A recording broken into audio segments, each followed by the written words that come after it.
po'y makikinig ng salita ng Diyos sa umagang ito. At mahalaga po, no, ulitin ko po sa inyo, no, na manalig tayo sa salita ng Diyos at pakinggan po natin. At ito po'y sundin natin po ang bawat isa sa atin at ipamuhay po natin. Ang aking pong ibabahagi sa inyo sa umagang ito, ngunit bago ko po umpisahan ito, pakikita ko po sa inyo yung nakaraan, no? Sa nakalipas na 3 Sunday na ako po ay nagbabahagi ng salita ng Diyos. At makita po natin, no? Babalikan lang po natin sandali yung Matthew 21.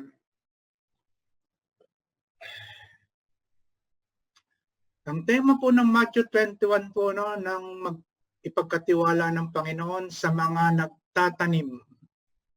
Sa farmers po, no? Mga farmers na nagtatanim po. Yan po yung parable na yan, Matthew 21. Ano po, meron siya mga taong pinagkatiwalaan, no, mga nagtatanim, mga farmers na po, na dumating ang takdang panahon na siya po ay haani. Wala siyang maani. Walang maani ang Panginoon sapagkat lahat ay tinalikuran ang kanyang instruction. Tinalikuran ang salita ng Diyos. Pinagkatiwalaan ng Diyos ang mga taong ito na magtanim ng salita ng Diyos. Sang-ayon po yan sa Matthew 21. Ngunit wala pong maani. Kaya po sinabi po dyan sa verse 42, 43, 44 mga kapatid. Nagpatuloy si Jesus. Hindi ba ninyo nabasa ang kasulatan? Ito po yung laging binabanggit ng ating senior pastor, ang Torah, ang Scripture. Sabi niya po dyan, hindi nyo ba nabasa? O isang paalala po, isang tuntunin ito ng Diyos, no? Ang batong itinakwil ng mga tagapagtayo ng bahay ang siyang naging panulukan. Batong panulukan, ginawa ito ng Panginoon at ito'y kahanga-hangang pagmasdan. Kaya nga, sinasabi ko sa inyo, ang kaharian ng Diyos ay kukunin sa inyo at ibibigay sa mga taong masunurin sa kalooban ng Diyos. Tingnan niyo po ang Diyos, no? Kapag ka masunurin ka, pagkakalooban ka ng pagkakalooban ng Diyos. Kaya mahalaga po ang sumusunod sa salita ng Diyos. Pag hindi sumusunod, tatanggalin ng Panginoon yan. Wala tayong magagawa. Kaya wag po natin pagtakhan na ang mga ibang iglesia po ay dumadanas sa panahon na ito ngayon. Huwag niyo pong pagtakhan. Ito po isang parang babala mula sa ating Panginoon na dapat natin pagtiwalaan. Dapat natin pakinggan at dapat nating sundin. Paalala lang po sa nakaraan po nating lesson. Okay, babalikan po natin ngayon ang ating pong lesson. Panibago po, no? Doon pa rin po tayo, no? Ngunit, tignan niyo po, ang verse 44, ang bumaksak sa batong ito ay magkakadurog-durog. At ang mabaksakan nito ay magkakaluray-luray. Okay? Napakasakit po, nakahahantungan po ng buhay ng isang Kristiyanong hindi sumunod. Hindi nagtiwala sa salita ng Diyos. Hindi pinakinggan. At ito hindi sinunod. So dapat po mahalaga sa Panginoon po na lagi tayo nakikinig ng salita ng Diyos. Hindi lamang nakikinig. Bagkus isinasabuhay po, isinusunod natin ito mga kapatid. Kaya po sa umagang ito, ibabahagi ko po sa iyo, sa 1 Peter pa rin po tayo mga kapatid. kung ano po ang kalooban ng Diyos, no, sa mensaheng ito. Sabi niya po dito, talikuran ang pagnanasa ng laman. Basahin po natin. Nang mabilis po, no, para hindi tayo gahulin sa oras. Okay, mga minamahal, nakikiusap ako sa inyo bilang mga dayuhan at pansamantalang naninirahan lamang sa daigdig na ito. Tama naman po yan. Talikuran na ninyo ang pagnanasa ng laman na nakikidigma sa inyong sarili. Mamuhay kayo ng maayos sa gitna ng mga hintil upang kahit na paratangan nila kayo ng masama, makikita nila ang inyong mabubuting gawa at magpupuri sila sa Diyos sa araw na kanyang pagdating. Alang-alang sa Panginoon, pasakop kayo sa lahat ng may kapangyarihan sa bayan, sa emperador na siyang pinakamataas na kapangyarihan, at sa mga gobernador na sinugo niya upang magparusa sa mga gumagawa ng masama at magparangal sa mga gumagawa ng mabuti. Nais ng Diyos na sa pamamagitan ng inyong wastong pamumuhay ay mapatigil ninyo ang mga hangal sa kanilang kamangmangan. Hallelujah. Purihin ng Diyos, no? Sa pagkabasa po ng banal na kasulatan. Okay, makikita niyo po, no? From verse 1 po, makikita niyo po, no, mga kapatid, kung gaano po, no, kung gaano po kalambot ang puso ng sumulat na ito, ng liham na ito ni si Apostol Pablo. Pusong mapagmahal at maalalahanin sa kanyang kapwa. Mananampalataya. Kaya po nabanggit niya, no, mga minamahal, nakikiusap ako sa inyo. Isang kahulugan na mapagmahal at gumawa ng liham na ito. Kailangan po sa buhay natin, kailangan natin ang pagmamalasakit sa bawat isa, lalong-lalo na po yung ating mga kapwa mananampalataya. Sa panahon natin po, no, kailangan natin na magmalasakitan ang bawat isa sa panahong ito. Si Apostol Pedro ay nakikiusap sa lahat ng mga Kristiyano bilang dayuhan at pansamantalang naninirahan po sa mundong ito, at hindi naman po talaga ito ang tahanan natin. Nakikipamuhay lang po tayo sa mundong ito, mga kapatid, bilang mga dayuhan, foreigner, at pansamantalang naninirahan po. Na may mga taong nagdurusa po, no? Makikita niyo po ang mga kapwa mananampalataya, tahimik po sila pero nagdurusa po yan. Tahimik, kinikimkim nila ang mga pagdurusa. Pag-uusapan po natin yan, bakit sila nagdurusa. Okay? Ang una po nating topic, manatiling malinis. Okay, bakit po nasabi sa verse 11 po na manatiling malinis? Sapagkat sinabi po ni Apostol Pablo, talikuran na ninyo ang mga pagnanasa ng laman na nakikidigma sa inyong mga sarili.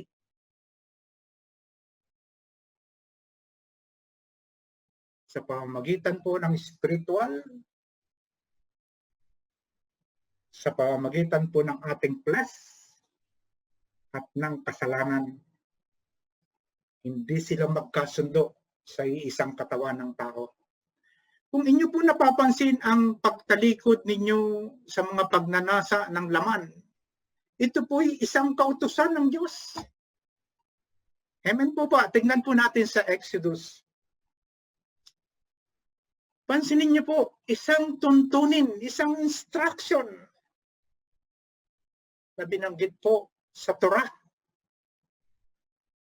sa lumang tipan. Huwag mong pagnanasaan maangkin ang sambahayan ng iyong kapwa. Pang-10 utos po ng Panginoon. Mahalaga po ito. Na minsan, hindi na natin naaalala sa haba ng panahon. ang kanyang asawa. Tingnan niyo po, ano ang kanyang pinagnanasahan? Ang kanyang asawa, mga alilang lalaki at babae. Tao ang unang pinagnanasaan ng tao makalaman. Pangalawa, ang mga ari-arian, ang mga baka, asno, at anumang pag-aari niya. Sapagkat ang baka po nung kapanahon nila, at maging sa panahon natin, ang baka at asno, ano po, yan po yung mga yaman na pinagnanasaan ng tao, mga kapatid. Tuloy lang po tayo. Ito ay isang labanan o digmaan na mararanasan ng bawat Kristiyano sa pamamagitan ng temptation o tukso. Simula sa lumang pagkatao hanggang sa maging bagong nilalang. Ang lahat ng nasa sanlibutan, mapapansin niyo po niyan, no? Ano ba ang mga nasa sanlibutan? Ang pagnanasa ng laman, ang pagnanasa ng mata, pagmamalaki sa buhay. Lust of the eye, lust of the flesh, and the pride of life. Ito ay hindi nagmumula sa Ama kundi sa sanlibutan, mga kapatid. At napakarami pong sugatan sa digmaang ito. Maaaring isa po sa atin, maaaring 2, 3, 4, o napakarami po na maaaring dumadanas po ng digmaang ito. Spiritual na digmaan sa iisang katawan ng tao. Pakita po natin ang kasaysayan po ni Haring David. Narinig kaya ni Haring David ang salita? Okay, sabi po sa pangalawang aklat ng Samuel, Kabanata 11, talatang 2, 3, 4, isang hapon, pagkagising ni David, umakyat siya sa bubungan ng palasyo at naglakad-lakad mula roon. May natanaw siyang isang babaeng naliligo. Ano po, bakit binanggit po yung natanaw? Ang mata. Pakinggan niyo po, ang mata. The lust of the eye. May natanaw siyang isang babaeng naliligo. Napakagandang babae. Ano po, nabighani ang kanyang mata. Tuloy po tayo. Ipinagtanong niya kung sino iyon. Lust of the flesh. Nagkaroon po siya ng pagnanasa, nagkaroon siya ng interes. Nakita ng kanyang mata at nagkaroon siya ng interes. Na po, ang tukso kapag ikaw ay nagpatangay, mga kapatid. Andyan po ang tukso, hindi po lalayo yan, mga kapatid. Kahit tayo Kristiyano, lagi nakaakibat po yan, nakabakay sa atin yan, mga kapatid. Sa aminin man natin sa hindi, nakabakay yan sa atin. Ang tukso, hindi po lalayo yan, mga kapatid. Sinabi sa kanya na iyon ay si Bathsheba, anak ni Eliam at asawa ni Urias na isang Heteo. And the pride of life, verse 4, ipinakuha niya, siyempre po, siya po ay makapangyarihan, ipinakuha niya si Bathsheba at nooy katatapos pa lamang ng kanyang paglilinis ayon sa tuntunin para sa mga babaeng nireregla. Sinipingan siya ni David at ganoon na lang, pinauwi pagkatapos. Siyempre, kapag ikaw po'y nasa katungkulan, ano po, isang basbas mo lang, sumusunod ang mga tao. Yun po yung pride na tinatawag natin ang kapangyarihan. Hallelujah. Sabi po sa Romans 7:7 po, no, ayon po ito, no, susuportahan po natin ng mga verse na to para po mas malakas, mapalakas natin na po ang drive po ng salita ng Diyos sa ating mga puso at isipan. Sabi po ni Apostol Pablo sa Romans chapter 3, verse 7, beginning verse 7 to 25, mahaba po ito, no? Ang ibig bang sabihin nito ay ang kautusan ay masama? Sabi ni Apostol Pablo, siya po yun, nakikipag-usap po siya sa sarili niya. Hinding-hindi, kaya lamang. Kung hindi dahil sa kautusan, ay hindi ko sana nalaman kung ano ang kasalanan. Hindi ko sana nalaman kung paano pagnasaan. Tingnan niyo po, yung ating tinatalakay po, pagnasaan ang pag-aari ng iba. Kung hindi sinabi ng kautusan. Sinabi ng kautusan, huwag mong pagnasaan ang pag-aari ng iba. Pang-10 utos po yan. Ngunit dahil sa utos, ang loob ko'y pinukaw ng kasalanan. Parang napagtanto niya, nagkamali ako ah. Pinukaw po, yung pamumuhay na makasalanan ng tao, pinukay dahil po sa kasalanan, no? Sa lahat ng uri ng kasakiman, sapagkat walang kasalanan kung walang kautusan. Noong una, namuhay ako ng walang kautusan. Yung 10 Commandments po, binabanggit, no? Yung pang-10 po, huwag tayong magnasa nang hindi natin pag-aari. Subalit nang dumating ang utos, nabuhay ang kasalanan. At ako'y namatay. Tingnan niyo po. At ako'y namatay dahil sa kasalanan. Ang utos na dapat sanang magdulot sa akin ng buhay ay siyang nagdulot sa akin ng kamatayan. Sapagkat kinakasangkapan ng kasalanan. Pagmasdan niyo po ang salita ng Diyos. Ang utos upang ako'y dayain. At sa gayon ay napatay nga ako ng kasalanan. Nadaya ang tao dahil sa kasalanan. Kaya nga, ang kautusan ay banal. Kanino po ba ito nag-umpisa? Kanino po ito? Sino po ang nagbigay sa atin ito? Mula po yan sa bundok ng Sanay. Nang kunin po ni Moises ito, ang 10 utos ng Diyos. Ito'y banal at ang bawat utos ay banal, matuwid at mabuti. Ang ibig bang sabihin nito'y nagdulot sa akin ng kamatayan? Ang mabuting bagay? Hinding-hindi. Ang kasalanan ang pumatay sa akin. Sabi po ni Apostol Pablo, sa pamamagitan ng mabuting bagay. Nangyari ito upang maipakita kung ano nga ang kasalanan at upang mahayag sa pamamagitan ng kautusan. Ipinapakita po na ang iyong ginawang kasalanan ay mahahayag dahil po ang kautusan ng Diyos ay iyong napagtanto na ang kasalanan ay talagang napakasama. Alam natin, ang kautusan ay spiritual. Spiritual po, banal ang kautusan. At ito ay spiritual mula sa salita ng Diyos. Ang kautusan ay spiritual, ngunit ako'y makalaman, sabi ng Apostol Pablo, at alipin ng kasalanan.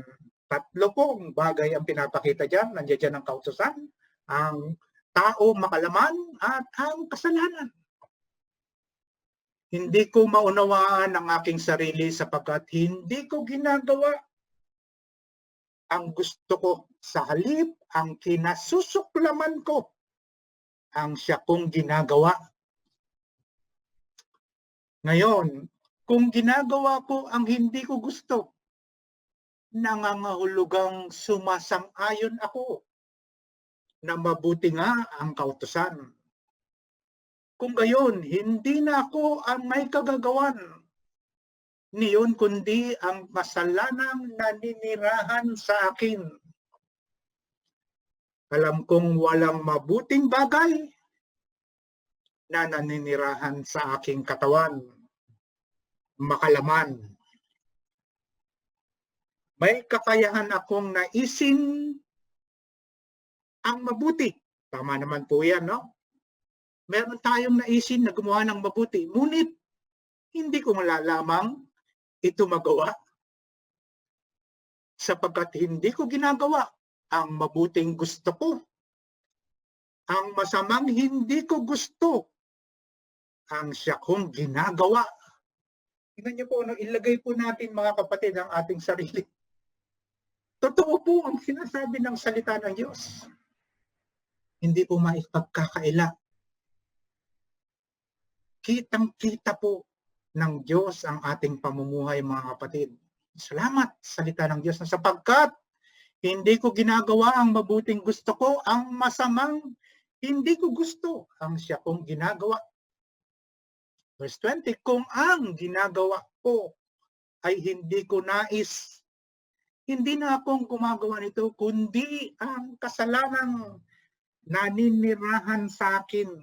Talaga pong napakarupok po ng tao. Mahinang-mahina po ang tao. Hindi tayo malakas, mga kapatid. Pinalalakas lang tayo dahil sa salita ng Diyos. Verse 21, ito ang natuklasan ko. Kapag nais kong gumawa ng mabuti, ang masama ay malapit sa akin. Naghihiwalay po ba ang mabuti at masama? Hindi po, mga kapatid. 22, ngunit may sa ikabuturan po, no, deep in your heart, no, sabi ng Apostol Pablo, ng aking puso, ako'y nalulugod sa kautusan ng Diyos. Amen. Ngunit may ibang kapangyarihan sa mga bahagi ng aking katawan na salungat sa tuntunin ng aking isip. Hindi po sila nare-reconcile, no? Yung ibang bahagi ng ating katawan hindi sumasang-ayon sa isip natin, ano po, bilang isang katawan po, no? Salungat po siya sa tuntunin ng ating isip. Binibihag ako ng kapangyarihang ito sa kasalanang naninirahan sa aking katawan.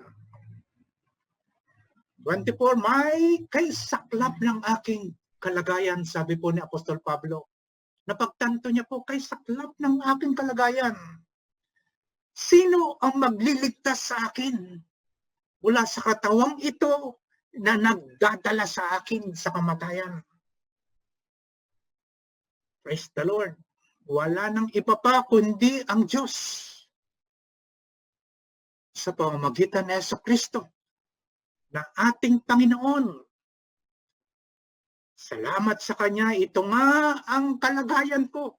Hallelujah. Sa pamamagitan ng aking isip, pinaglilingkuran ko ang kautusan ng Diyos. Sumusunod, ibig sabihin. Ngunit sa pamamagitan ng aking katawang makalaman, ay pinaglilingkuran ko ang tuntunin ng kasalanan. Tingnan niyo po, no? Hindi siya umiiwalay. Mga kapatid, susunod. Tignan po natin ang Romans chapter 8, no? Na nagbigay po ang Diyos na tayo po ay makasalba.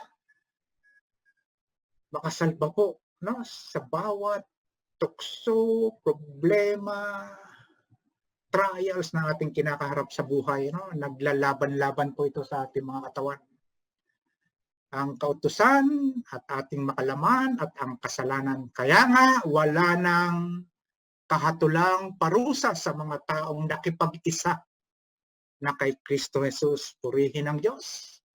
Sa pamamagitan ng kautusan ng Espiritong nagbibigay buhay. Dahil sa pakikiisa natin kay Kristo, Jesus, pinalaya ako mula sa kautusan ng kasalanan at kamatayan. Hallelujah. Ginawa ng Diyos ang hindi kayang gawin ng kautusan. Dahil sa kahinaan ng tao. Nulit ko po, mahina po tayo. Nahabag sa atin ng Diyos, mga kapatid. Isinugo niya ang kanyang sariling anak, ang Panginoong Jesucristo, sa anyo ng taong makasalanan upang pawiin ang kasalanan. Sa gayon, hinatulan na niya ang kasalanang umaalipin sa tao. Ginawa ito ng Diyos Ama, dagdagan ko lang po, no, ang Father, God in heaven po, no, ang gumawa nito, upang ang itinakda ng kautusan ay matupad sa atin na namumuhay ayon sa Espiritu, ang salita ng Diyos, no? At hindi ayon sa hilig ng laman. Sabi po ni Apostol Pablo sa Galatia chapter 5, 16 to 17. 16 to 17. Sinasabi ko sa inyo, mga kapatid, mamuhay kayo ayon sa Espiritu. At hindi ninyo pagbibigyan ang mga pagnanasa ng laman. Okay? Huwag niyo pong hayaan, mga kapatid. No? Hayaan natin ang gabay ng salita ng Diyos. Ang siyang po natin maging patnuban. At huwag po natin pagbibigyan. Kailanman, first base, second base, third base, sa atin po, hindi ninyo pagbibigyan ang mga pagnanasa ng laman. Sapagkat, 17. Sapagkat ang mga pagnanasa ng laman ay laban sa kagustuhan ng Espiritu. Amen? Ayaw na ayaw niya po. No? At ang kagustuhan ng Espiritu ay laban sa mga pagnanasa ng laman. Kaya nararanasan po, no? Natin yan, mga kapatid. Tignan po natin, no? Magkalaban ang dalawang ito, kaya napipigilan kayo sa paggawa ng nais ninyong gawin. May pumipigil sa atin, mga kapatid. At yan po ay labanan, digmaan po yan. Spiritual at ang ating pong flesh at ang kasalanan. Ito po yung nararanasan ng maraming tao na nabubuhay sa mundo sa panahon natin noon nang tayo wala kay Kristo hanggang sa panahon natin na tayo'y na kay Kristo. Nararanasan po natin ang mga bagay na yan. And letter A, ang unang-una po, sabi po ito, manatiling malinis at marami rin namang nagtagumpay sa digmaang ito. Ano po? Katulad po ni Jose sa Genesis chapter 39 na po. Pero hindi ko na po inilagay ang buong chapter 39. Ano po? Kung paano po nagtagumpay sa kabila ng mga temptasyon, trial sa buhay ni Jose. Makikita niyo po, no, sa mga talata pong ilalagay ko po sa inyong harapan, no? At maging sa Matthew 4 po, kung paano po tinukso ang Panginoong Hesus. Kung paano siya sumagot sa diablo. It is written. Ang Torah ang sinabi ng Panginoon. 3 beses siyang tinukso. 3 beses niya rin sinabi. It is written, nasusulat. Mga kapatid, wala tayong ibang panlaban sa mga pagsubok, sa mga panunukso ng diablo, kung hindi ang salita ng Diyos. Hallelujah. Pakita po natin doon sa Genesis 39. Yun lang po mga verse na yon, mga kapatid, no? 21, 22, 23. Ngunit si Jose ay hindi pinabayaan ni Yahweh, ang Diyos na makapangyarihan sa lahat. Ang bantay ng bilangguan ay naging napakapait sa kanya.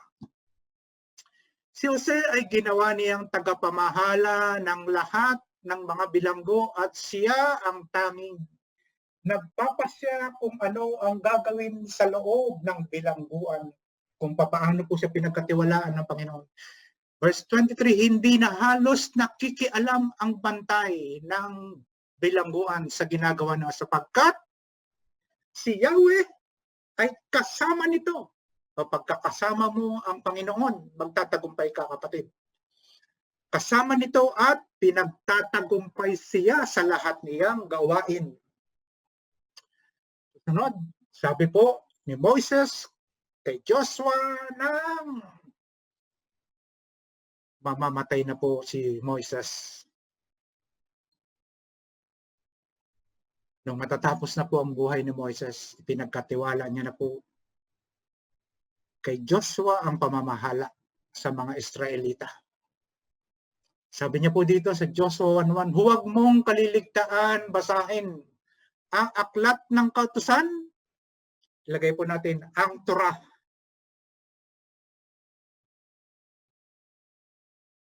Ang Torah po, aklat ng kautusan.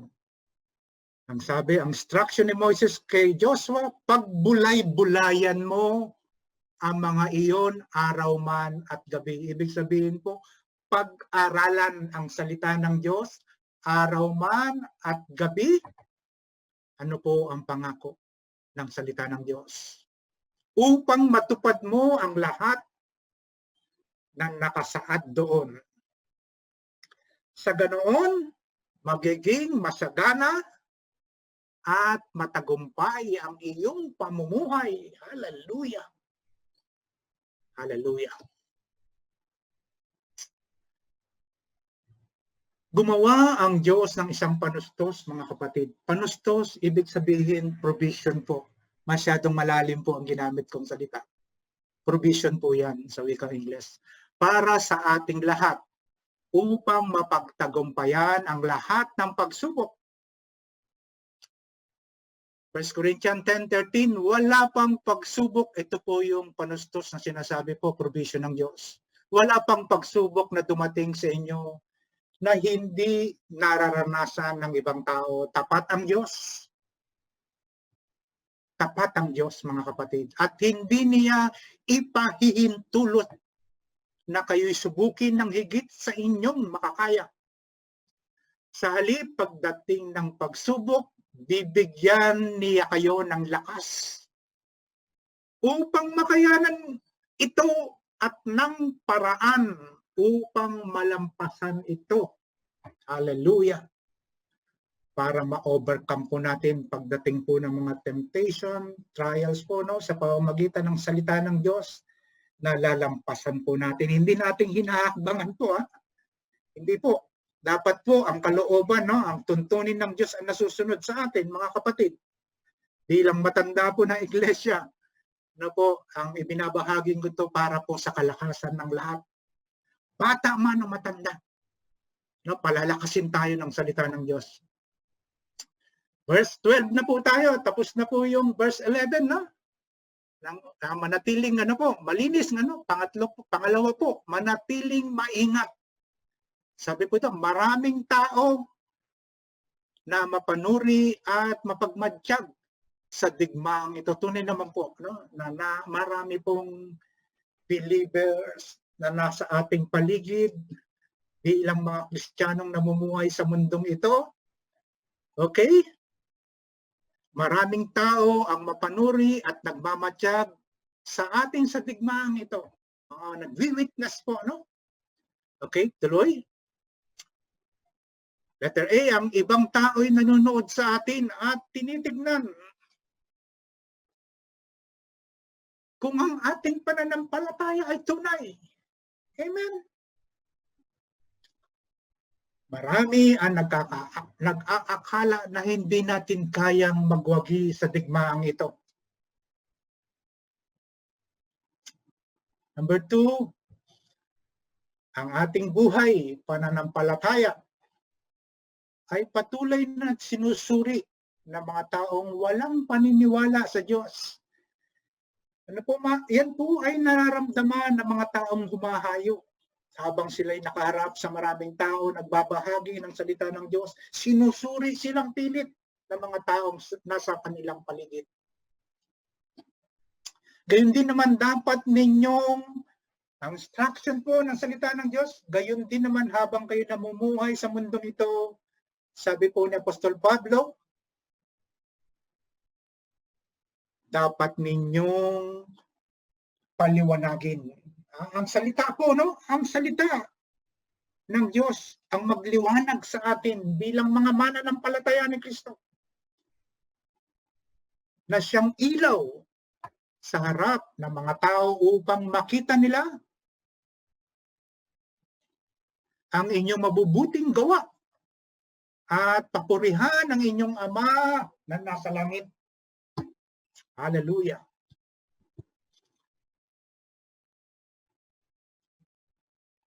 Philippians 2:15, upang kayo'y maging mga ulirang anak ng Diyos matuwid at walang kapintasan sa gitna ng sanlibutan baluktot at masama. Sinasabi po ito sa scripture po, no? Sinasabi sa salita ng Diyos. Hallelujah. Sa gayon, magsisilbi kayong mga ilaw sa kanila, tulad ng mga bituin ng niningning sa kalangitan. Ano po, no? Tayo po na mga namumuhay sang-ayon sa salita ng Diyos, bilang mga mananampalataya, nagsisilbi po tayong ilaw, mga kapatid, lalo na sa ating tahanan. Ang pinapairal natin sa ating pamumuhay bilang mga Kristiyano, walang iba kundi ang salita ng Diyos. Pag lumalabas tayo sa ating paligid, makakitaan tayo ng tao na nasa ating paligid po, no? Mapakaraming hangal na tao po na hindi naniniwala sa salita ng Diyos, upang sa pamamagitan ng ating mabubuting gawa, ang sinasabi po ng salita ng Diyos. Tuloy lang po, ano? Sabi sa Philippians 2:16, habang ipinapahayag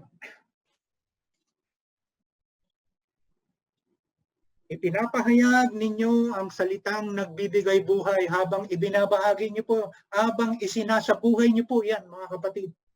Ang liwanag nagsisilbi sa atin ang walang iba kundi ang salita ng Diyos na ating sinasabuhay. Nagbibigay buhay ito. Sa gayon, sa araw ni Kristo ay maipagmamalaki. Sabi po ni Apostol Pablo, hindi po ako maipagmamalaki kung hindi nawalan ng kabuluhan ang mga hirap at pagod ko sa inyo. Hallelujah. Hallelujah. Number 4, kung iniingatan tayo, listen mga kapatid, no? Focus po tayo, no? Kung iniingatan tayo ni Kristo, ang ating Panginoon, ang ating mga kaluluwa, ingatan din natin ang ating mga sarili.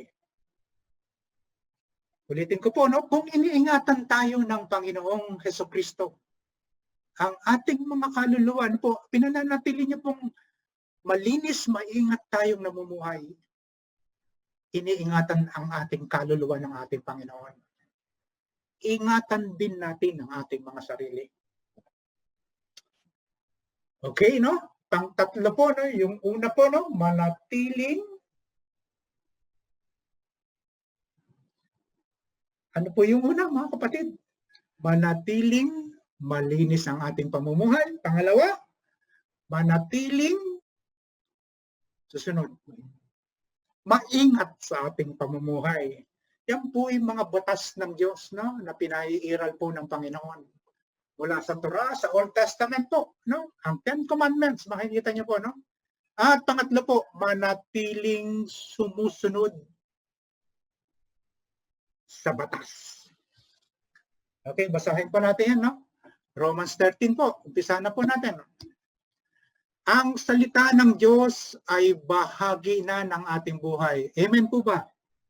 Amen. Sapagkat ang tao po, tingnan niyo po ang Torah, sapagkat ang tao ay hindi lamang, sinabi po yun sa Deuteronomy chapter 8, ang tao ay hindi lamang nabumuhay sa pamamagitan ng tinapay, kundi sa bawat salita ng Diyos na namutawi sa kanyang labi.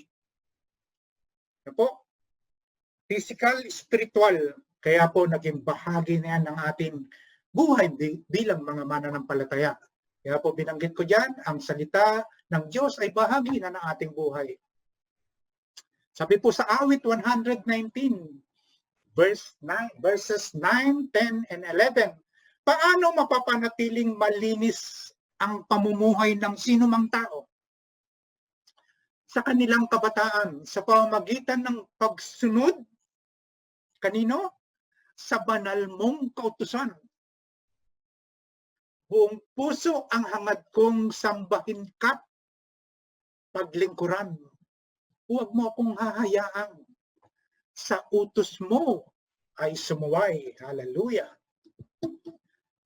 Ang banal mong kautusay sa puso ko iingatan upang hindi magkasala laban sa iyo kailanman. Hallelujah. Hallelujah. Praise the Lord. At habang tayo po mga kapatid ay nabubuhay pa sa mundong ito, sa ngayon po, no?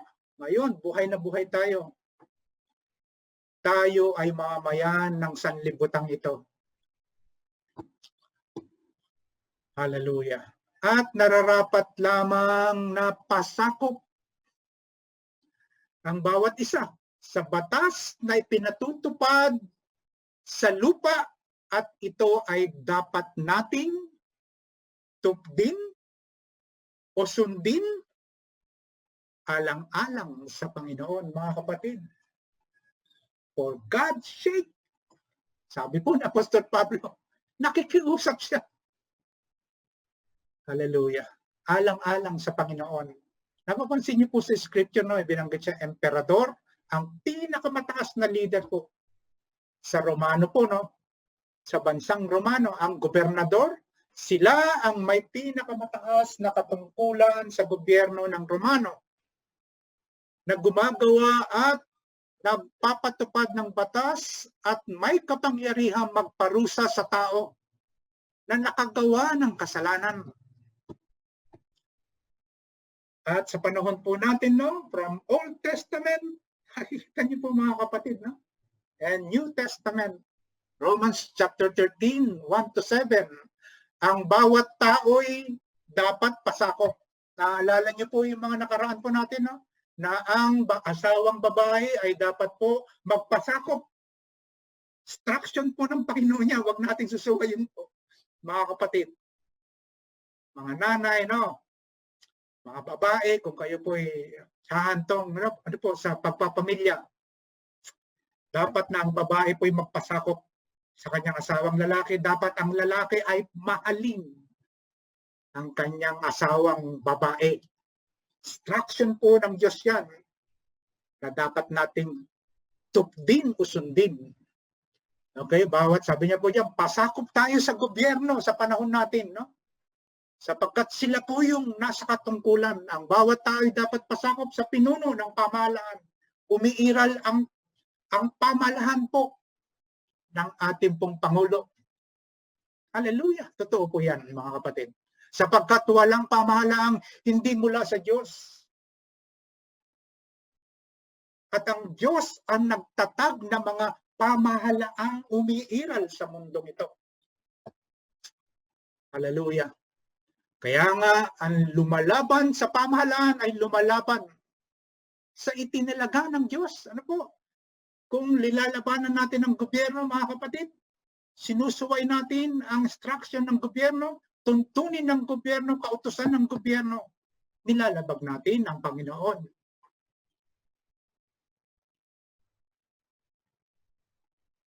Kaya nga, ang lumalaban sa pamahalaan ay lumalaban sa itinalaga ng Diyos at sila'y nararapat na parusahan ang mga lumalabag po.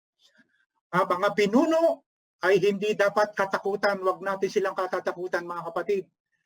Ng taong gumagawa ng mabuti, lalo na kung mabuti ang inyong ginagawa, sumusunod kayo, huwag niyo silang katakutan. Ang mga gumagawa lamang ng masama, ang dapat matakot. Kung ayaw mong matakot sa mga namumuno, gumawa ka ng mabuti. At pararangalan ka nila. Hallelujah, Lord. Tama ang iyong mga salita, Panginoon. Sila'y mga lingkod. Pagmasdan niyo po ang salita, mga kapatid. Sila'y mga lingkod ng Diyos. Ang pamahalaan. Even ang barangay, mga kapatid. Ano po? Barangay, pinakamababang antas ng paglilingkod sa ating po nasasakupan. Sabi niya, sila'y mga lingkod ng Diyos para sa ikabubuti mo. Ngunit kung gumagawa ka ng masama, dapat kang matakot dahil sila'y may kapangyarihan magparusa. Sila'y mga lingkod ng Diyos na nagpaparusa sa mga gumagawa ng masama. Verse 5, kaya nga dapat kayong pasakop. Inuulit po ha. Mahalaga po ang pagpapasakop. Dapat nga, kaya dapat kayong pasakop sa kanila, hindi lamang upang hindi kayo maparusahan. Ano po? Ano po, nagpapasakop kayo, hindi lamang para kayo parusahan, kundi alang-alang na rin po sa inyong, ito po, tingnan nyo, salatin nyo po ang inyong mga dibdib, ang inyong budhi. Kaya manatiling malinis mga kapatid. Hindi sa ayaw mo lang maparusahan, kundi panatiliin mong malinis ang iyong budhi, sumusunod sa salita ng Diyos. Iyan din ang dahilan kung bakit kayo nagbabayad ng buwis. Ito po ipinapatupad ng ating pong gobyerno, ang pagbabayad ng buwis. Ang mga pinuno ng pamahalaan ay mga lingkod ng Diyos. At ito ang kanilang tungkulin. Lastly po, ibigay ninyo sa bawat isa ang nararapat sa kanya. Magbayad kayo sa mga dapat bayaran. At magbigay kayo ng buwis sa dapat buwisan. Ang Torah po, binabanggit na naman ang Torah. Igalang ninyo ang dapat igalang at parangalan ninyo ang dapat parangalan. Hallelujah. Okay, praise the Lord. Medyo iniingal po ako na. Hallelujah, salamat sa salita po ng Diyos. No? Sang-ayon po kay Pablo, sumulat po siya kay Titus po. Sabi niya po sa chapter 3, verse 1, ang instruction niya po kay Titus, paalalahanan mo ang mga kapatid na magpasakop. Mahalaga po ang tuntunin ng Diyos na magpasakop po. Nagpapasakop tayo bilang mga mananampalataya sa iglesia ng Diyos, sa leadership ng Diyos, sa mga tuntunin ng salita ng Diyos. Tayo po ay dapat magpasakop. Kabilang po kaming mga leader. Kaya po namin ipinupus na po, ipinapaglagdakan ng salita ng Diyos sa mga mananampalataya na ito po ang masunod sa ating buhay. Sabi niya, paalalahanan mo, Titus, sabi po ni Pablo, ang mga kapatid na magpasakop sa mga pinuno at may kapangyarihang sundin ang mga ito at laging maging handa sa paggawa ng mabuti. Hallelujah. Hallelujah. Pagmasdan po natin mga kapatid, no?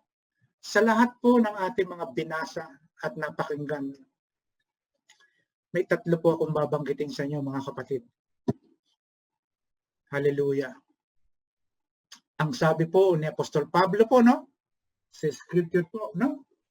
Natapos po natin ang verse 11, verse 12, 13, 14, and 15. Ano po? At ang mga verses po nito, na ito po ay ipinakiusap po. Nakikiusap po si Apostol Pedro sa mga mananampalataya na nagkalat sa buong mundo. Nasabi niya po, verse 16, mamuhay kayo tulad ng mga taong malaya. Subalit, huwag ninyong gawing dahilan sa paggawa ng masama ang inyong kalayaan. Amen?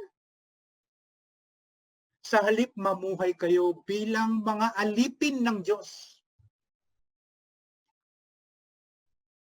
Ang instruction po ng Diyos, ang tuntunin ng Diyos. Na po, ang Torah.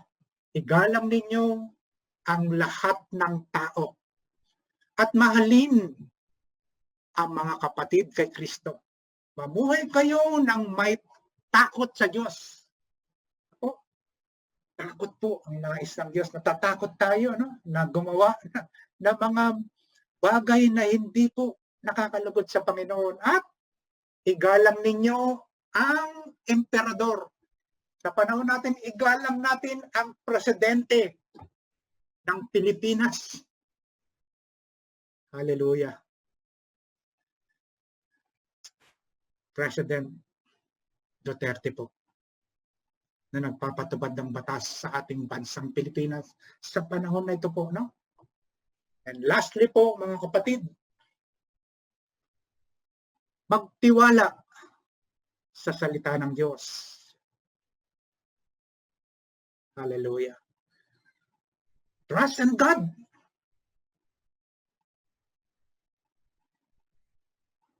Makinig sa salita ng Diyos. Panatiliin po natin yung ating pong pakikinig po ng salita ng Diyos, mga kapatid. Amen?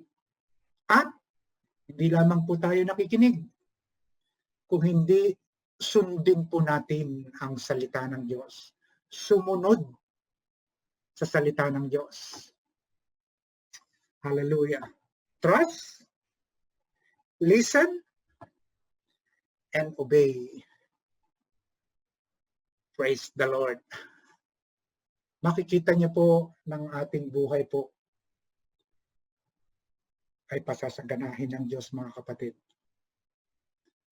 Sa panahon ng pandemic, wala tayong pinapakinggan na po dito sa lupa kundi ang batas na umiiral sa atin. May batas ang Diyos. May batas ang Diyos na ipinapatupad sa lupa na dapat tupdin o sundin ng maraming tao. Kaya ang nais lang ng Diyos, pagtiwalaan natin ang salita, makinig tayo sa salita, at sundin o sumunod tayo sa salita ng Diyos. Hallelujah, mga kapatid. Praise the Lord. Palakpakan nga po natin ang Diyos. Opo, may mga simpleng tuntunin po ang ating pamahalaan na lagi po nating pairalin sa ating po mga tahanan sa panahon nito. Please wear a mask. Protection yourself and others from COVID-19 and other viruses. Yan po ang magbibigay sa atin po, no?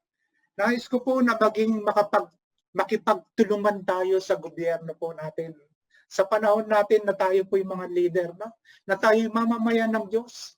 Kung meron po kayo, ito po, dinanas ko na ng paulit, halos linggo-linggo po, meron akong mga taong sinasabihan, nakakasalubong, na pag ako po nabimili sa gulayan, po, sa karnihan, sa isdaan, at wala siyang mas, pinapaalalahanan ko siya. Mahirap pag nagkasakit ka, kapatid. Dahil sa paglabag mo sa simpleng tuntunin ng pamahalaan, magkakasakit ka ng ganon-ganon, o maaaring humantong ka pa sa kamatayan dahil sa katagasan ng ulo. Yan po yan, ibig sabihin yan. Balik tayo sa pangalawa, Brad. Mandatory po yan, no? Wearing a face shield. Okay? For all passenger, lalo na kung kayo po yung nagtatrabaho na, no? Sumasakay kayo sa pampasaherong jeep o sasakyan, no? The public transportation is allowed effective on August 15. Bilang tuntunin po yan ng ating gobyerno. No? Panatilihin ang distansya po na 1 metro o 3 talampakan ayon sa Department of Health. Ang droplets mula sa pag-ubo at pagbahing ay maaaring umabot ng 1 metro po. No? Pagbahing mo, tatalsik po siya. Minsan po mahigit pang 1 metro yan. No, nararanasan po na pag-aaralan po yan ng mga dalubhasa sa pangkalusugan po ng tao. Panatiliin ang 1 metrong layo sa mga taong may sintomas ng respiratory illness. At sa panahon ng COVID-19, mga kapatid, maging wais tayo. Maging matalino tayo, no? Kung maaari ay manatili sa loob ng bahay. Kung meron lang tayong importanteng lakad, isuot po natin ang mga paraphernalia para maging sandata po natin ito, no? Hindi tayo tamaan. Alam niyo po ang COVID, parang bampo yan na sumabog. Kung hindi ka magtatago, hindi mo mapoprotektahan. Tatamaan ka niyan, kapatid. Tatamaan ka kung hindi mo poprotektahan. No? o hindi mo pag-iingatan. Alam natin na iniingatan tayo ng Diyos. Pagkos, ingatan po natin ang ating mga sarili. Salamat po mga kapatid. Sa Diyos, ang lahat ng papuri. God bless you.